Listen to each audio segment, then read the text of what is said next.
All right, we're back. This part 2 of the Hillcrest investment opportunity. You're here, still Quincy Smith with Second Access Investments. What I want to go through very quickly is I want to highlight some very, very important information up front that makes a difference when we're talking about investing and holding time and investment criteria and end results, right? What we look at purchasing the property for and why, and how do we gauge what we can get for the property in the future. So that with commercial property and with commercial investments, there's only 2 ways to increase value to the property. There's decreasing expenses. So over here, finding ways to decrease some of these expenses or adding income to the property. And most people add a laundry unit or do contracting for taking out trash, door-to-door service on trash. So people do that. But here, one thing we can see just by looking at the numbers is that the property has been mismanaged. The highest expense on the property is the repairs and maintenance. Whenever your expenses on repairs and maintenance is above 10% of your GSR, you have a mismanagement going on. 30,900, almost 31,000 here. Right here for insurance, we have connections and partners in our syndication that can provide us with insurance that's at least $250 per door.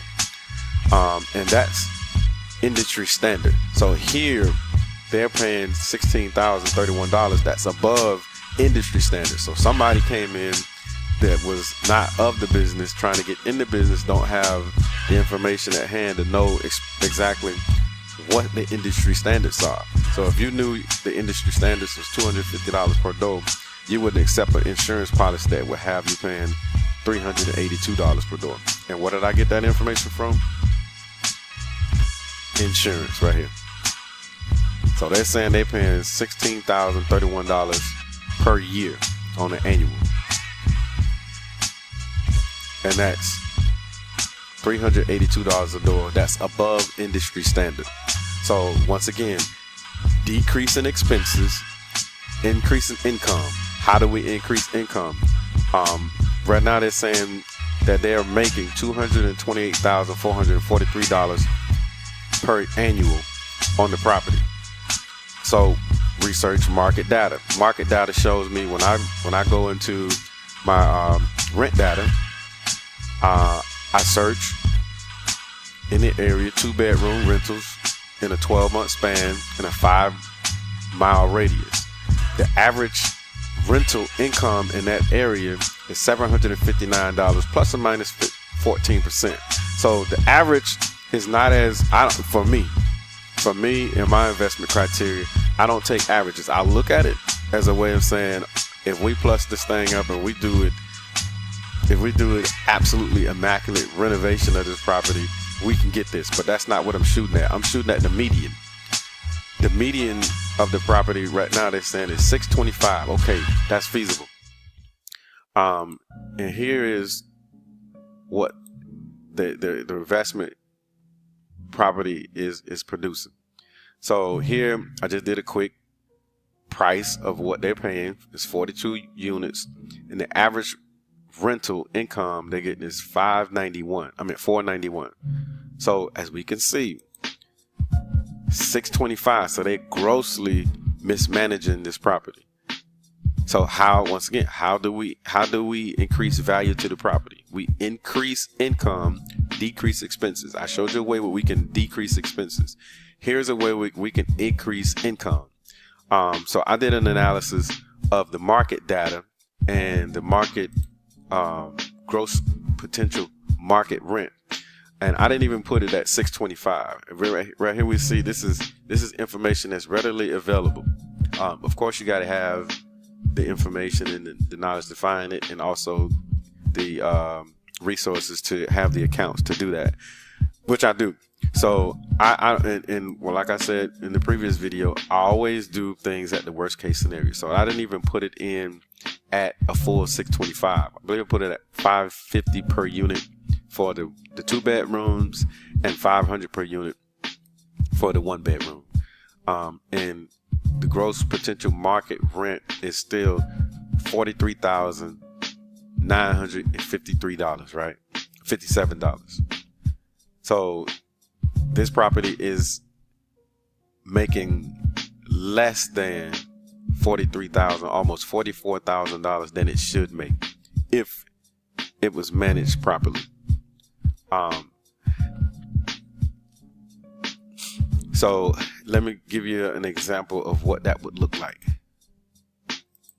So here we take the income, $43,957, and we just divide it over whatever they say the cap rate is for the property. Right here they're saying the capitalization rate is 6.42. So we here, this is the income that we will be adding to the property, and here's the capitalization rate. It's showing 6 here, but you can see it's 6.42. Just want you to see that. So here is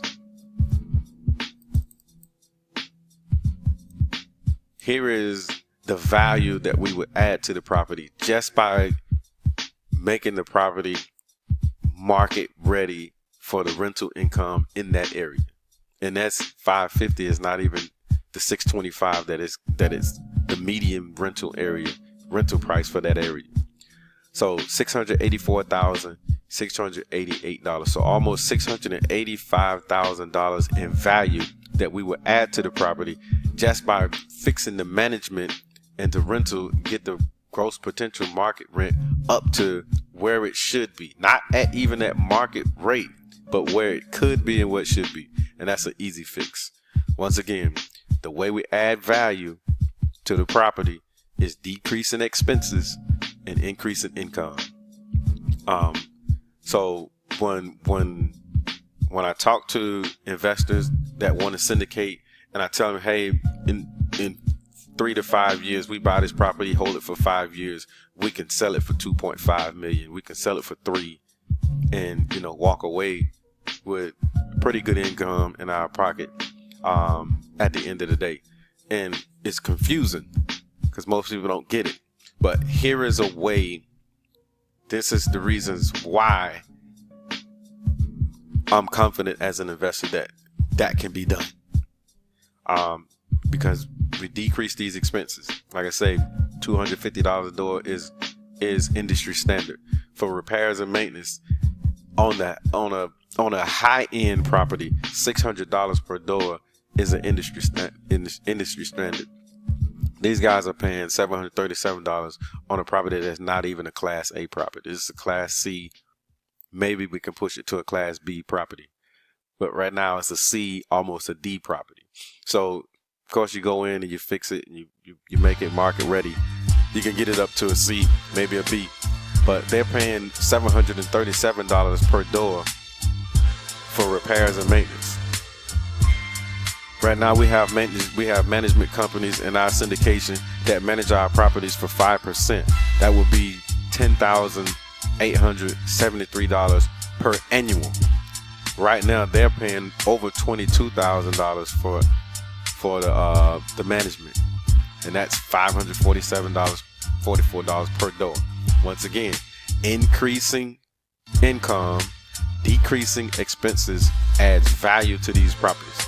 So what would be a potential purchase price? Just at where it's at now, at 1.6 million, what they want for it now. We're looking at the cash flow before taxes total of $67,770. That's not bad. That's a pretty good. Just by buying it and just keeping it and never doing nothing else to it. Which of course is crazy. The cash on cash return is over 10%, which is good.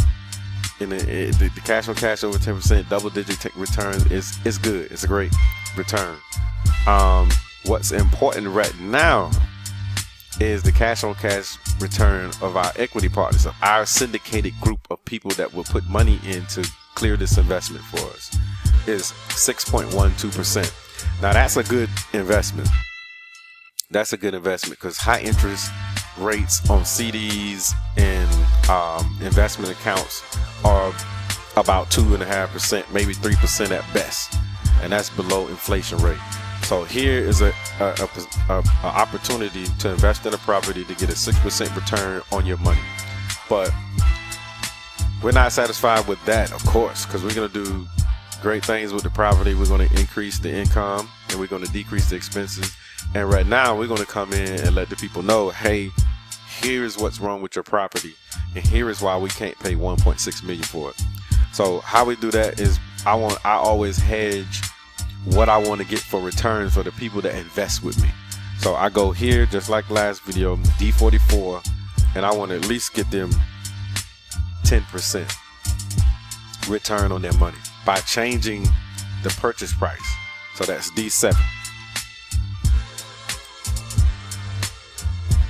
So right now if we purchase the property at 1.3 million, a little over 1.3 million, our syndicated investors will be right around 10% return on their money, right?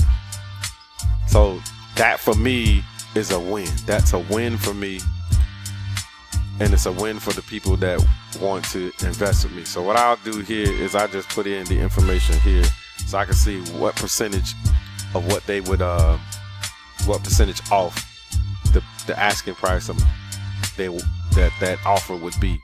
So that'd be our strike price. Strike price meaning that's the highest that we would be willing to pay for the property in its current condition. So 1.3 million. I don't think that that's a bad price for that. But of course, we will offer less. We'll probably offer something about 1.25.